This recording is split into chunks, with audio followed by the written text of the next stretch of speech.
Ladies and gentlemen, I'm Richard Whittaker of the Austin Chronicle. It is my incredible pleasure to introduce to the stage-ish area producer Matt Ducey, director Aaron Kunkel, and producer and star of the boy band con The Lou Pearlman Story, Lance Bass.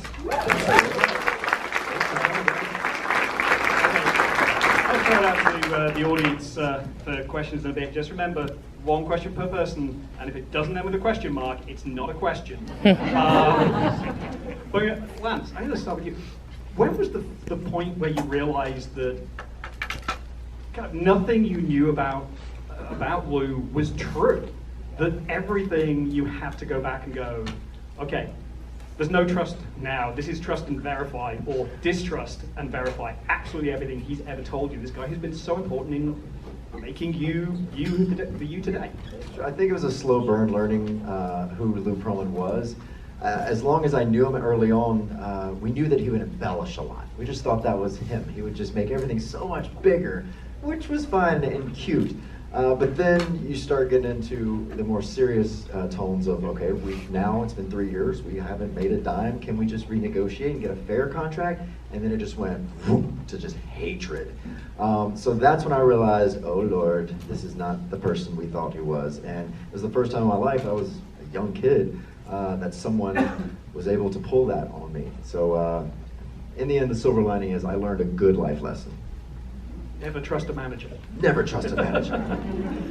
Except mine over there. Yeah. You're fine. But, I mean, we talked before about this, but kind of the genesis of this, the project as it stands, really comes from you, Matt. Like, where did you first find out about Lou and everything that he did? Well, apologies to Lance. I didn't like NSYNC or Backstreet Boys in high school. I was just always obsessed with this guy. I was like, but there's this like manager guy. Like we need to.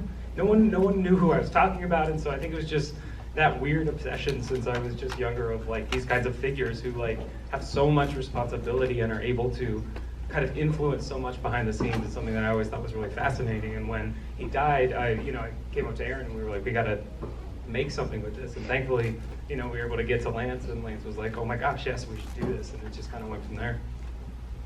What point did you decide you were going to be directing this, Aaron? And what was the process of because this is something that I don't really feel this could have happened without you. Not in the way that it's shaped, and particularly not the first act, where we're really seeing what Lou was like as a manager. I think it would have been a very different film. So when did you decide, okay, I'm directing this? Well, once Matt told me about Lou, and I believe that your pitch originally for me was, did you know boy bands came from blimps?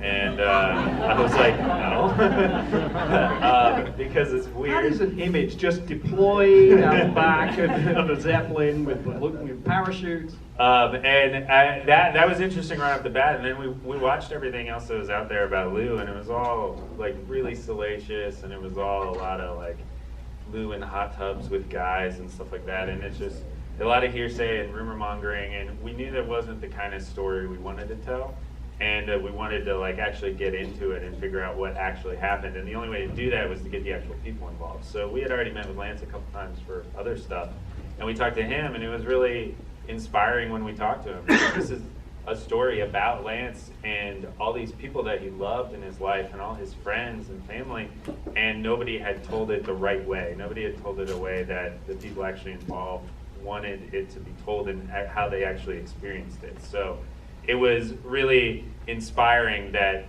was the route that Lance really wanted to take with it, and that's what we ran with. And hopefully we made something that was a fair and equal-sided retelling of everything that happened. Okay, I'm going to throw it out to the audience. Just stick your hand up and I will point at you. We've got to have some questions out there. Right there. What kind of family did you have that you were aware of? Question was, what kind of family did Lou have that you're aware of? Yeah, I really wasn't aware of any family of Lou. I never met a family member. I know he had a mom that was, we show her in the film, but I never really got to know any of his family. He did have a girlfriend at a point in time. That was his nurse. Didn't really know what was going on, but that was the only person that he would always kind of have around him. But he made us his family, and that's why I think he felt like our uncle. because he didn't really have anyone to call family. Yeah, it seemed like one of the closest things he had to a family was the guys that he brought down from New York to Orlando with him. That was kind of who he surrounded himself with. Okay, blue jacket, just there. I'm so proud of you for doing this, and I'm curious, how does it make you feel to have this final run? And how did your fellow band members who obviously are missing feel to not be with you? Yeah. I gave everyone the opportunity to, speak. We're in a time now where we're listening to victims, and we need to hear their stories. And I wanted to give that platform. And, I asked everyone that was involved with TransCon if they wanted to be a part of it. It was hard to cast this because I think when you say, oh, I'm doing a Lou Pearlman doc, you immediately think of the Vanity Fair, the hit pieces. So I could see why people would be scared to do a film on him because it's dirty and you just don't want to be, a part of that. But I guess they trusted me, all the ones that you saw, and I convinced them that I promise the tone is going to be in a way that is just fair to everyone. You get to speak your piece. And even after the first cut, Johnny Wright in the film, he wasn't in the first cut because, again, he was scared to be in it. After he saw the first cut, he was begging to be in it. So, and Joey also, Joey was with us yesterday, and he just loved the film so much he wanted to be here to help the premiere and do Q&A because he hated that he didn't get to speak in the film. Middle right, white And, after the legal problems are over, did you try to reach out to the new people that he was trying to cultivate to let them know what was going on? For this film? No, while it was going on. Oh, yeah, no, I didn't know the acts he was developing at that time. As long as we were in sync, we didn't have time to look at anything else. We were kept so busy that we didn't know what was going on in the world, and especially in Lou Pearlman's life. Once we went through that horrible lawsuit, we didn't want to think of him again. We were just so happy to be away from him and that, and TransCon that we never looked back. We only looked forward. And that kind of speaks to the power that he had too, because if you saw, O-Town knew that the contracts were terrible. They knew they were getting into a bad deal, but you want that success so much, and this is the guy that you think can give it to you. That it kind of speaks to how the entertainment industry works in that way. And in particular with O-Town, I remember that was kind of like the transition when we were leaving TransCon. O-Town was being developed, and I remember sitting them down in New York. They were filming that show, Making the Band. And one of my best friends from high school was actually in the original O-Town band. So, I kind of got to know them. I brought them in. I sat them down to warn them about what Lou was going to do. And they were very warned before they signed their contract. But like you said, they signed it anyway because what else are you going to do? You feel like, okay, I can fix this if in success. But unfortunately, they couldn't air any of that on their show. They filmed the whole thing, and I was like, I won't sign the release. Well, So, yeah. And that's the amazing thing is that terrible as the contract was, it's only marginally worse than a lot of music industry contracts, true. which is Yeah. just a whole different horror show. Okay, another question. Right there. Yeah. Was there a lot of discovery once you started doing research, or did you know a lot about his earlier scams and the man before you Yeah. started? I learned a lot. I didn't know much at all except our part of his story. The Ponzi scheme, I only knew about what I've read in the papers, and everything else is only what I just kind of read on the front pages. So in doing this film, I learned so much, and in doing that, I just feel so much more relief of like, okay, I can breathe. I feel at peace with this whole story. I'm at peace with forgiving Lou, and now we've said our piece, and now we can move on. Chapter closed.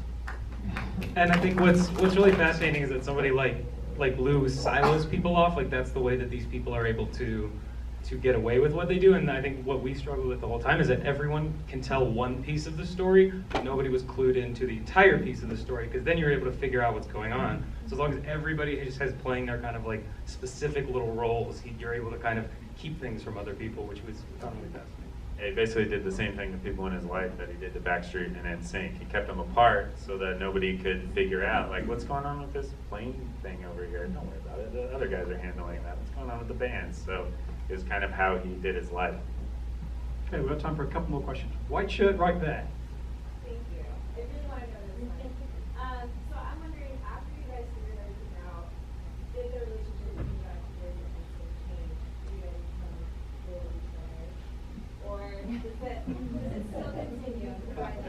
anybody who didn't hear, the question was that once you've gone through the legal wranglings, did Right. the relationship between NSYNC and Backstreet Boys change?